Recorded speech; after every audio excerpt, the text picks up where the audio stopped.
pleasant. Pero kung mausa ta sa Ginoo, if we would be one with Him, bisan pag ang lugar unpleasant, para nato pleasant siya. Nga naman, naaman ang Ginoo kauban nato. Amen? So, ma-appreciate ta nato mga igsoon nga kita ang Ginoo naa sa atong sulod. So, bisag unsa pa nga sitwasyon ta danon, we could praise the Lord. Nga naman, tungod kay naa siya sa atong sulod. And He is the one who will overcome for us.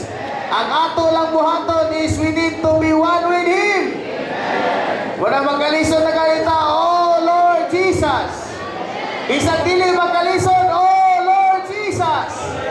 We practice being one with the Lord Jesus in us. Muni mo'y makapahimo nato nga makadaog taaning Satan's devices. First, diet. Second, unsa? Blinding. Oh.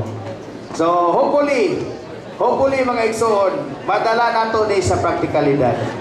Now, we need, ningon siya. Sa first, lastly mga igsoon, lastly. Verse, sa 1 John 2:14. Muni nga verse akong ibilin. 1 John 2:14. I have written to you, fathers, because you know Him who is from the beginning. I have written to you, young men, because you are strong, and the word of God abides in you, and you have overcome the evil one. Para makadaog taning dautan nga usa, kinahanglan ang pulong sa Dios mupuyo dinhi nato. Muna nga kinahanglan tang kanunay muduol sa pulong sa Ginoo. Muna gipangutana katong wala pa kasugod og basag Bible, basa na mga young people. Katong mga nakasugod padayon.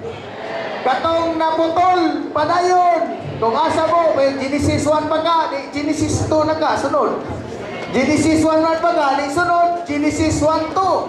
Padayon lang. Kay muni ko'y paagi, one of the means that we could overcome the evil one. Praise the Lord. Amen.